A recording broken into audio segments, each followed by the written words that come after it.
Buenas, mi nombre es Daniel Piorun, yo coordino la Cátedra de Actuación Profesional en la carrera de Sistemas y vamos a abordar esta charla. Les presento a Bárbara Michala. La licenciada Bárbara Michala es profesora, digamos, de uno de los cursos que contiene la cátedra, y el licenciado Luis Campos, un colaborador de la misma, ambos egresados y graduados de la carrera de Sistemas. Antes de comenzar con la charla, un agradecimiento a la Secretaría de Graduados y al contador Arena por la invitación. Como todos estamos viendo, y más que nada en estos meses, digamos, cada vez más la transformación digital se ha acelerado fuertemente en todo tipo de organizaciones, ¿no? Desde grandes organizaciones, y también un gran desafío para las pymes. Hoy en día poder integrar digitalmente distintos sistemas y todas las operaciones de la organización montadas en un sistema es un gran desafío que todas las organizaciones de cualquier tamaño tienen que afrontar. Bueno, en esta charla, entre los distintos aspectos, las distintas aristas que implica llevar adelante un proceso de transformación digital, Bárbara y Luis van a abordar un tema específico que se está dando muchísimo como necesidad en las organizaciones, que es implementar un ERP, ¿sí? Un sistema integrado de gestión, pero fundamentalmente llevado, digamos, a la nube, que es un gran recurso que hoy está disponible en modalidad SaaS, que luego les van a explicar ellos en detalle. Hay muchos aspectos para evaluar, para hacer la elección de un ERP, y fundamentalmente hay distintos aspectos que tienen que ver con costos, ¿sí? Para poder montarlo, que no son costos específicamente de adquisición, sino que van a ver que tienen muchos otros componentes. Bueno, los dejo con los profesores, esperemos que la disfruten, y nuevamente, bueno, un placer poder compartir este canal de YouTube de la Secretaría. Gracias, Daniel, por la introducción. Antes de entrar de lleno al tema central del video, vamos a repasar algunos conceptos fundamentales para entender qué es un servicio en la nube.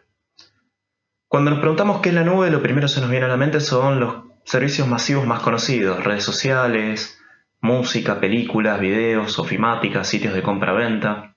Son servicios que tenemos disponibles las 24 horas del día, pero que bien no sabemos dónde están o cómo funcionan. Reflexionando un poco más y tal vez sumando algo de conocimiento técnico, probablemente lleguemos a la idea de que la nube es un servicio que corre en el centro de datos de otro. Al fin y al cabo, la nube termina siendo algo así como una metáfora para describir la Internet moderna. Si bien inicialmente no era totalmente incorrecto decir que la nube es algo de la computadora de otro, en la actualidad podemos considerar que ese concepto tuvo una cierta evolución.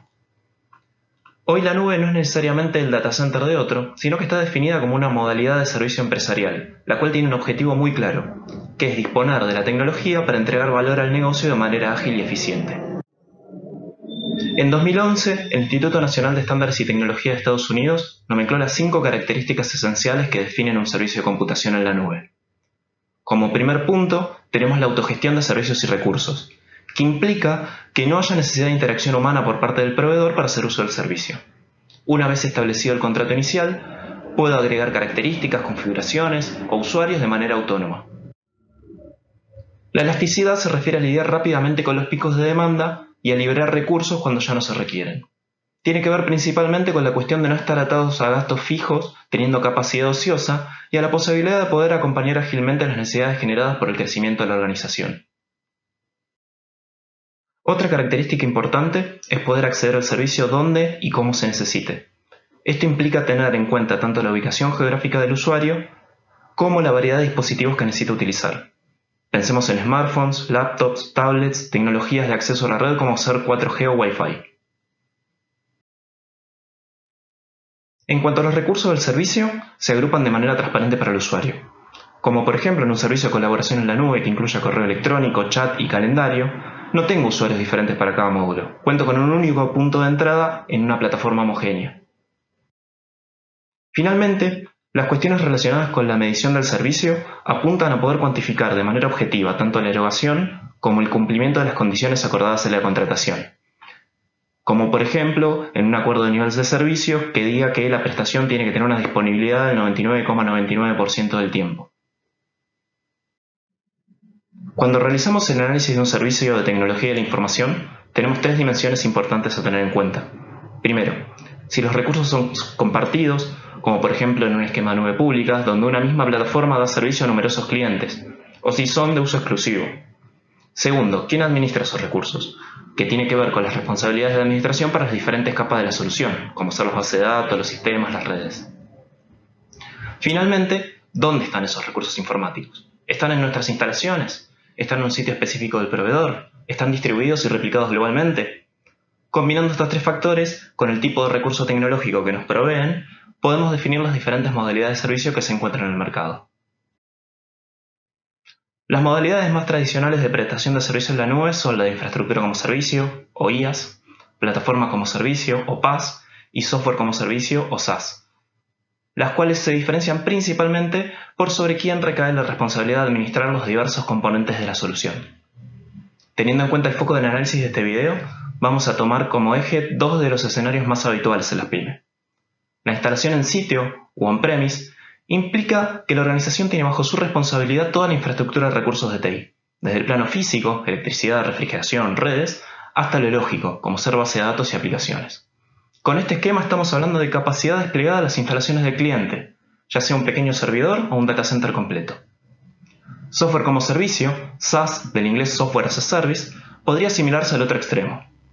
Es una modalidad de servicio en la nube en la cual toda la responsabilidad de administración y mantenimiento de las diferentes capas de la solución corren por cuenta del proveedor y son transparentes para el cliente. Finalizada esta primera aproximación al tema, los dejo con Bárbara para ahondar en las cuestiones más específicas al momento de hablar de un software ERP en la nube. Muchas gracias, Luis. Continuamos entonces con la descomposición de costos que se requiere para poder tener una idea de cuánto nos va a salir realizar una inversión en un tipo de software ERP bajo modalidad SaaS. La realidad es que prácticamente todos los sistemas bajo esta modalidad se comercializan en base a una cuota de suscripción, es decir, un fee que por lo general varía en rangos mensuales o anuales y por el cual muchos proveedores van a ofrecer descuentos significativos por realizar contratos de largo plazo e incluso por realizar pagos adelantados. Por lo cual es importante conocer tanto el costo de suscripción como el plazo con el cual nos vamos a estar manejando con cada proveedor. También ocurre que, dada la popularidad de esta modalidad, algunos proveedores se han vuelto un poco más agresivos a la hora de actualizar el costo de suscripción al finalizar el periodo del contrato. Por lo tanto, es importante informarse sobre las últimas actualizaciones que hayan tenido y la frecuencia o la recurrencia con la cual esto sucede con otros clientes que este mismo proveedor tenga. También suele ser parte del costo inicial de la contratación de un tipo de suscripción en la modalidad SaaS que incluya los upgrades o las actualizaciones del primer año. Sin embargo, puede ser que en futuras actualizaciones sea necesario incurrir en costos adicionales. Por lo tanto, es importante averiguar cuál es la demora aproximada hasta el próximo upgrade y cuál es el costo adicional, si es que existe, en el que vamos a tener que incurrir. Luego nos toca hablar de los costos de implementación y de instalación, algo que parece raro en un principio porque justamente estamos pensando en una modalidad de SaaS, pretendemos que este tipo de costos prácticamente sea nulo. Y realmente no debería requerirse alguna instalación específica cuando hablamos de un SaaS puro, pero sin embargo muchos proveedores de sistemas incluyen un costo de instalación inicial por el trabajo que deben realizar de su lado para poder incorporar a un nuevo cliente en su infraestructura. También pueden aparecer costos por futuros upgrades, similar a lo que ocurría con los costos de licenciamiento, en este caso aplicados a costos de implementación o de instalación de esos mismos paquetes de upgrade. Sin embargo, es poco probable que esto se tenga que erogar más de una vez, ya que los upgrades se suelen realizar de manera incremental y de manera constante durante la vida del producto. Por lo tanto, suele ser también un costo que puede llegar a estar incluido en la cuota de suscripción. Es importante de cualquier manera tenerlo en cuenta y tener claridad con respecto al contrato que se establezca con el proveedor para conocer si estos costos pueden llegar a darse más adelante y si están incluidos o no en la cuota que acordamos abonar. Luego pasamos a costos de posibles customizaciones y de la integración con los sistemas actuales de la organización. Cuando nos referimos a customización, estamos hablando de adaptaciones que tengamos que hacer en el producto para que funcione de la forma en que se necesita en nuestra propia organización. Y cuando hablamos de integración, nos estamos refiriendo a adaptaciones de interfaces o creación de distintos tipos de APIs o servicios para que ese nuevo software pueda seguir hablando con otras implementaciones u otros productos que tenemos adquiridos en la empresa y que ya están operando. Tradicionalmente, muchos sistemas de tipo SaaS no ofrecían herramientas robustas para poder realizar desarrollos o adaptaciones en su propio software, por lo que realmente los clientes de SaaS ya estaban acostumbrados a no tener la posibilidad de pedir ni tener aplicadas adaptaciones de estos productos a su forma de trabajar. Sin embargo, esta tendencia ha ido cambiando en los últimos años, donde la oferta de productos de software de tipo SaaS ha sido ampliada y hay mucha competitividad. Por lo tanto, hoy en día podemos esperar que los SaaS ofrezcan más oportunidades de customización e integración con, obviamente, sus respectivas implicancias en costos. También es importante tener en cuenta que si el producto fue modificado, cada vez que el proveedor ofrezca realizar una actualización porque ha incorporado nuevas funcionalidades o ha mejorado o solucionado problemas de código, toda modificación que hayamos hecho pedida ad hoc tiene que ser revalidada. Por lo tanto, suelen adicionarse costos que no estaban previstos y que tenemos que estar erogando toda vez que el proveedor realice una actualización de su producto. Luego pasamos a hablar de costos por migración de datos. Los costos por migración de datos son extremadamente importantes a tener en cuenta, suelen ser costos ocultos en los proyectos de adquisición de software porque realmente no se tiene una idea de lo costosos que son. Es importante tener en cuenta esto porque los programas de migración de datos que tienen que desarrollar los proveedores de software o las consultoras o software factories que los realizan son programas tan específicos que dudosamente puedan reutilizarse. Por lo tanto, todo programa de migración desarrollado específicamente para un cliente se carga completamente al costo de esa implementación o de ese proyecto en particular. Y realmente cuando implementamos un nuevo sistema, es habitual que requiramos migrar la información del sistema actual si es que ya estábamos operando con algún otro tipo de software del mismo proveedor en otra modalidad o de algún otro proveedor al que estamos reemplazando. Más aún si no teníamos ningún ERP o ningún tipo de sistema de gestión básico y tenemos información en planillas de cálculo o incluso ficheros o papel. Todo el vuelco de esa información en el nuevo producto, en la nueva modalidad en la que vamos a estar trabajando con nuestro ERP, tiene que ser tenida en cuenta y es importante entonces identificarlo como un costo que suele ser alto y que va a estar asociado al volumen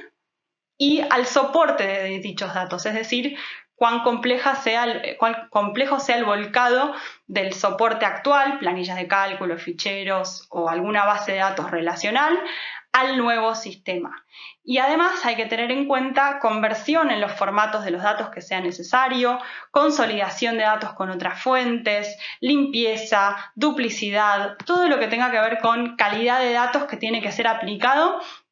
para garantizar que el volcado de esta información en nuestra nueva base de datos sea limpio, que pueda responder a la toma de decisión que se requiere y que podamos garantizar que la historia de nuestra operación está disponible aunque hayamos cambiado de sistema. Es cierto que este tipo de costos es igual para modalidades on-premise como para modalidades SaaS, cualquiera sea de las dos que se elija. Es un costo que tiene que ser tenido en cuenta, pero se incurre en este gasto una única vez. También es importante tener en cuenta que todo lo que sean pruebas del programa de migración también son costosas, llevan mucho tiempo y esfuerzo y por lo tanto tiene que ser tenido en cuenta la dedicación de los recursos humanos que estén llevando adelante esas validaciones porque también forman parte de los costos asociados. Luego nos vamos a enfocar en costos relacionados con la capacitación de los empleados que lo van a estar operando. El entrenamiento de estos usuarios es crítico para poder obtener mejores resultados de la implementación. Esto puede requerir desde enviar a los empleados a programas de capacitación dentro de las instalaciones del proveedor o bien trasladar a los capacitadores de la empresa hacia nuestras propias instalaciones, pero también hoy en día existen alternativas como webinars, cursos personalizados, e-learnings y cualquier otro tipo de documentación específica e incluso creada ad hoc para cada uno de los clientes. Lo que es importante reconocer cuando hablamos de capacitación es que este es un costo que suele no ocurrir solamente al momento de la implementación, sino que también hay que pensar en nuevos empleados que se vayan incorporando a posteriori de esta primera implementación. Dependiendo de la rotación que tenga cada organización, puede ser que necesiten incluso hasta más de una vez por año hacer algún tipo de refresco de los conocimientos, asegurarnos de alguna forma con el proveedor que estamos utilizando el producto de manera adecuada. Por lo tanto, es importante considerar el costo de capacitación no solamente inicial, el que el proveedor nos suele incluir dentro del paquete de implementación, sino también hacer esta previsión para extenderlo en los años sucesivos. Es cierto que en la modalidad SaaS los costos de estos entrenamientos suele ser menor, dado que por el tipo de servicios que suelen dar, están mucho más apoyados en modalidades de capacitación online, de este tipo de entrenamiento y learning o por medio de videos o webinars, por lo tanto suele realmente ser más económico que la capacitación tradicional que requiere del traslado de un recurso humano. Pasamos a hablar de los costos de mantenimiento y de soporte. La realidad es que para mayor simplicidad, los proveedores de SaaS generalmente incluyen en el propio paquete de suscripción un pequeño paquete de soporte básico de soporte para poder asegurarnos que lo vamos a tener. La realidad es que es necesario indagar en qué tipo de servicio nos están incluyendo en ese soporte básico, porque muchas veces, dependiendo del tipo de negocio y la disponibilidad de servicio que requiera nuestra operación, será necesario pedir algún tipo de upgrade de ese paquete para asegurarnos que realmente tengamos la cobertura que realmente necesitamos. Sobre todo al principio de la operación, cuando no conocemos todavía el sistema y todavía estamos familiarizándonos desde el momento que empezamos a atravesar el proceso de implementación. El tipo de paquete que ofrecen los proveedores varía por lo general en costos y servicios, tiene que ver con la disponibilidad horaria en la cual nos atiendan los agentes de soporte, los distintos canales de atención, pueden ser telefónicos, mail, algún sistema de tickets, algunos incluso hasta tienen un chat 24 horas. Entonces, esos son los aspectos a considerar en relación al grado de nivel de soporte y también tenemos que tener en cuenta los SLAs que le estamos pidiendo a nuestro proveedor para poder garantizar el servicio también de nuestro lado con nuestros clientes.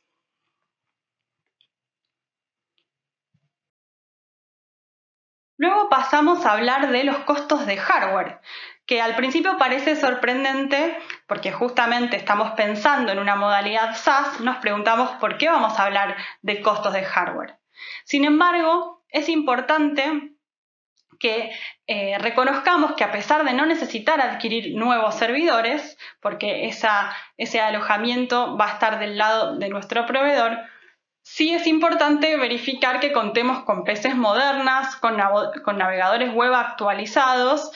y que realmente el parque tecnológico de la organización esté preparado para poder soportar la carga de tener más usuarios conectados a la vez y accediendo a nueva funcionalidad que posiblemente no estaba siendo utilizado actualmente. Lo mismo ocurre cuando hablamos del equipamiento de red. Pensemos que vamos a tener muchos más usuarios conectados, por lo tanto es probable que la infraestructura de red tenga que ser actualizada y modificada para asegurarnos, por ejemplo, de estar llegando a todo el espacio físico de la organización donde los empleados pueden estar operando. Lo mismo ocurre en relación a los dispositivos móviles. Por lo general, cuando hablamos de proveedores de servicios SaaS, tenemos muchos distintos tipos de aplicaciones y distintos tipos de funcionalidad adecuados para todo tipo de dispositivos. Por lo tanto, si queremos aprovechar el máximo de esa funcionalidad, es probable que tengamos que hacer algún tipo de inversión adicional en parque de celulares, tablets, laptops o todo tipo de dispositivos móviles para que cada uno de los tipos de empleados o roles que ellos ocupen dentro de la organización tengan las herramientas adecuadas de trabajo. Por último, otro tipo de hardware que se requiere, que es también muy importante a tener en cuenta, tiene que ver con los backups, con los respaldos que nos van a garantizar que frente a la posible pérdida de información por parte del proveedor, nosotros también tengamos una copia de la información de la empresa nuestra localmente en alguno de los edificios o sedes de la organización para garantizar la continuidad del servicio llegado el caso de que esto no se cumpla por parte del proveedor. Recorrimos entonces costos por licenciamiento, costos por upgrade, por migración de datos y hardware. ¿Hay algún otro costo más que tengamos que tener en cuenta? Sí, la respuesta es que existen al menos 3 otras áreas en donde tenemos que analizar la posibilidad de incurrir en costos adicionales frente a una implementación de software en la nube. El primero es el costo por reingeniería de procesos. Es cierto que si pensamos en contratar a un proveedor de servicios con cierta madurez, tanto en sus productos como en implementaciones propias de la industria y del mercado actual, ya vienen con mejores prácticas adquiridas y embebidas en la manera en que realizan cada una de sus operaciones. Por lo tanto, suele ser una buena idea pensar en realizar algún tipo de reingeniería de procesos acompañada de alguna consultora, como para asegurarnos de que la organización está preparada para hacer un cambio de software, que en definitiva no es solo un cambio en el producto o en el software en el cual nos vamos a estar apoyando, sino que muchas veces implica un cambio en cómo hacemos las cosas dentro de la organización. En segundo lugar,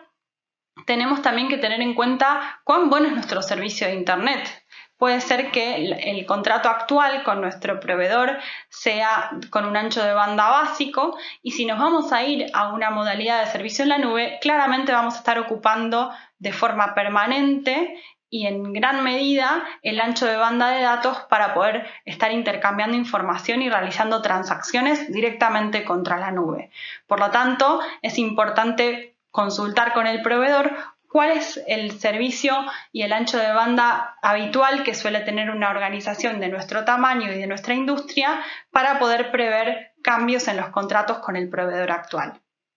Pero también es cierto que puede ocurrir que tengamos cortes en la conexión o interrupciones periódicas del servicio dependiendo en la zona en la que nos encontremos y el tipo de servicio que nos brinda el proveedor. Por lo tanto, también es importante asegurarnos de tener redundancia en el servicio de Internet. Es decir, contar con otro proveedor secundario e incluso pensar en algún otro tipo de medio por el cual nos llega la información, por ejemplo, Internet satelital versus Internet cableado o algún otro tipo de servicio diferencial, de manera tal que en el caso de tener interrupciones en el servicio con un proveedor, nos garanticemos que con el otro proveedor mantengamos la continuidad y podamos nosotros también mantener y garantizar esa continuidad de servicio con nuestros propios clientes. En este slide se puede ver un resumen sobre el flujo de fondos del costo total de propiedad de un proyecto basado en una solución on-premise versus en la modalidad de contratación de software as a service. En primer lugar, a destacar que esto fue tomado de una consultora que realiza esta comparación y la expone en base a un modelo puro de costos en el cual ahora vamos a adentrarnos para comprender cómo funciona y qué puntos en común tienen ambas modalidades. En primer lugar, a destacar, lo más visible tiene que ver con lo que ocurre en el primer año de ingreso a cada uno de los contratos. Como podemos ver, claramente la modalidad de Software as a Service termina siendo más económica para poder comenzar a subirse a esta modalidad y comenzar a operar con un ERP en el caso de que sea nuestro primer sistema o que necesitemos modificar el estado actual del soporte de software de la organización. Luego, en este modelo podemos ver que al cabo del año 9, ambas curvas convergen, donde se puede decir que los costos acumulados de ambos tipos de proyectos terminan siendo muy similares. Sin embargo, como dijimos, esto es un modelo puro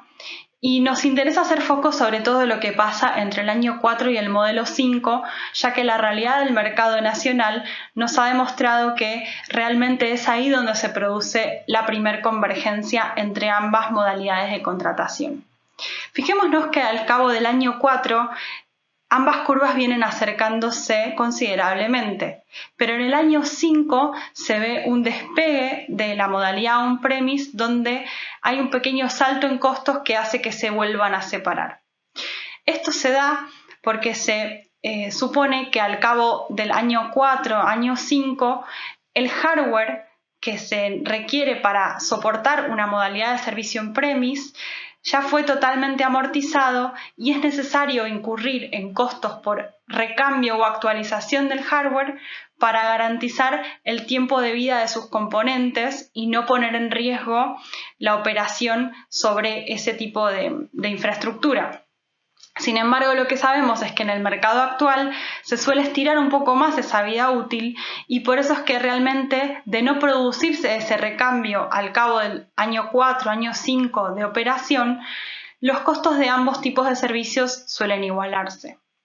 Es decir, que cuando comparamos financieramente ambos tipos de proyectos, lo que podemos decir realmente es que la diferencia en los costos va a estar dado, en primer lugar, por los costos de entrada. Y en segundo lugar, en el caso de la modalidad SaaS, si el proveedor hace aumentos significativos año a año, es donde se puede tornar un costo inmanejable o imprevisible. Y en el caso de la modalidad on-premise, eso va a estar agravado en el caso de que tengamos algún problema con el hardware, en donde tengamos que recomprar o realizar actualizaciones considerables sobre esa misma infraestructura.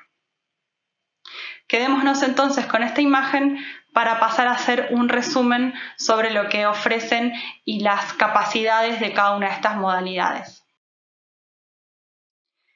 En este resumen podemos ver entonces que la modalidad de servicios de SaaS para lo que es software ERP terminan resultando más adecuados para el mercado PYME, dado que justamente ofrecen menores costos de entrada, mayores posibilidades de ir pagando esta cuota de suscripción mensual conforme la organización va progresando en sus operaciones e incluso la posibilidad de bajarse de este servicio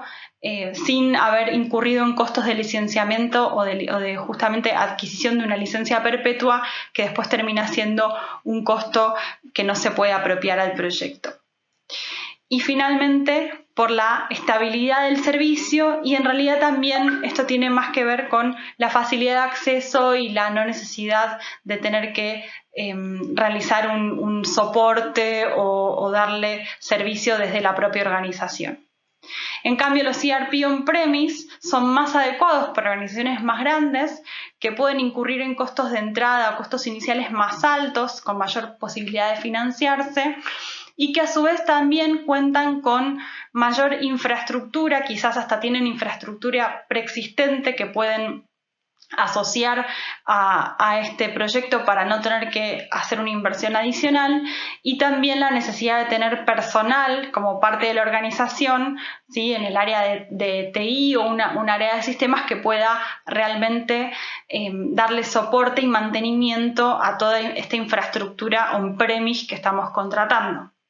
También otro aspecto a considerar que hemos mencionado tiene que ver con la necesidad de hacer customizaciones o adaptaciones del software, en donde acá, por lo general, históricamente los ERP on-premise son más adaptables realmente y por eso terminan siendo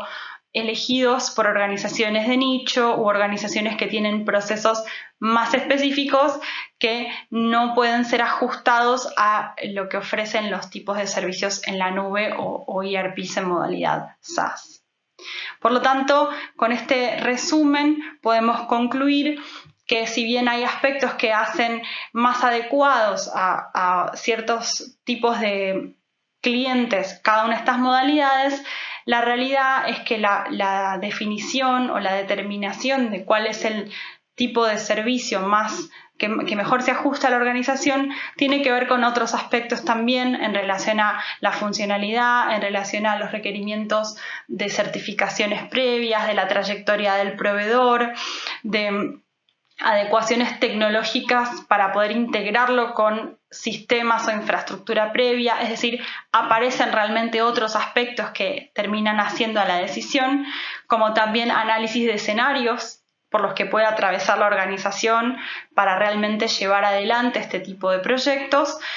Por lo tanto, esto es meramente una primera aproximación como para dar una idea general sobre cómo se costean y cuáles son los factores críticos a tener en cuenta y a negociar con el proveedor de servicios para asegurarnos de realmente tener una idea general sobre cómo se componen los costos de la solución, no solamente para adquirirla, sino para operarla a lo largo del ciclo de vida de nuestro sistema. Finalmente, esperamos que este video les sea útil para poder dar un poco más de luz sobre cuáles son los ítems que componen los costos de un servicio de ERP en su modalidad en la nube o SaaS como se conoce, que realmente tiene todos estos aspectos, algunos más visibles y otros más invisibles, pero que esperamos que puedan ser fácilmente identificables y que puedan realmente tratar con cada uno de los proveedores que estén analizando para asegurarse de tener todos estos aspectos identificados y reconocer cuáles son los costos actuales y proyectados que cada uno de ellos ofrezca. Quedamos a disposición por cualquier consulta que nos quieran acercar y queremos agradecer a la Facultad de Ciencias Económicas y en especial a la Secretaría de Graduados por acercarnos la posibilidad de grabar este video y de acercarnos de alguna forma en la modalidad actual de forma virtual para que nuevamente podamos participar de una actividad más del Centro de Graduados. Muchas gracias.